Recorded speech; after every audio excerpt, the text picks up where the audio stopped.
Ճամբարային առօրյա, զանազան միջոցառումներ ու շրջագայություններ, որոնք ուղեկցվում են անգլերենի լեզվական գիտելիքների հարստացումով։ Future Changemaker ամառային ճամբարն արդեն երկրորդ տարին է, ինչ իրականացնում է այս կրթական ծրագիրը։ Բրիտանական խորհուրդը UWC Դիլիջան միջազգային դպրոցի եւ IDEA հիմնադրամի հետ համատեղ կազմակերպել է երկու ամառային ճամբար։ Եվրոպական երկրներից Հայաստան են այցելում 10-15 տարեկան երեխաներ, իրենց հանգիստն անցկացնելու այստեղ։ Ռուսաստանաբնակ Էդիկ Սարգսյանն առաջին տարին է, ինչ մասնակցում է ճամբարին։ Նրան ամեն ինչ շատ հետաքրքիր է, վարժանքներից մինչև մշակութային դասերը։ Համացանցն օգնել է նրան իմանալ այդ ծրագրի մասին եւ անմիջապես որոշել է մասնակցել։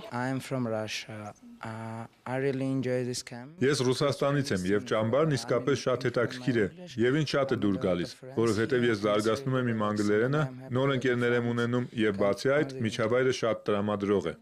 Առավոտյան վարժանքն ու հետաքրքիր առաջադրանքներ, իսկ հետո դասեր։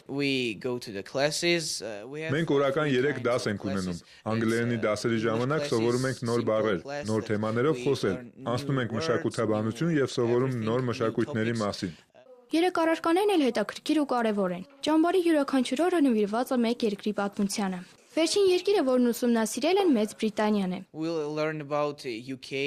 Այսօր սովորում ենք Մեծ Բրիտանիայի մասին եւ ունենալու ենք հյուր։ Հյուրերն իրենց ներկայությամբ երեխաներին խրախուսում են սովորել ու զարգանալ։ Նրանք հետաքրքիր դեպքեր ու իրադարձություններ են ներկայացնում երեխաների ուշադրությանը։ Մեր այցելության ժամանակ նրանց հյուրընկալվել էր Մեծ Բրիտանիայի դեսպանը, որը խոսում էր անգլերենի դերի ու նշանակության մասին, ինչպես նաև զրուցում ու լսում երեխաների տեսակետները։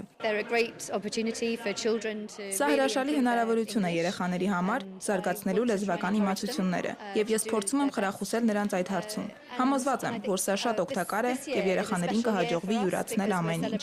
Սա կյանքի մի առանձին փորձառություն է, ինքնաճանաչողություն, ինչպես նաև ընկերներ ձեռք բերելու ունակություն, ինչն անհրաժեշտ է զարգանալու եւ գիտակից անձնավորություն լինելու համար։ Մարիամ Գրիգորյան, Տիգրան Ղուկասյան, Երկիրն այսօրի համար, Դիլիջան։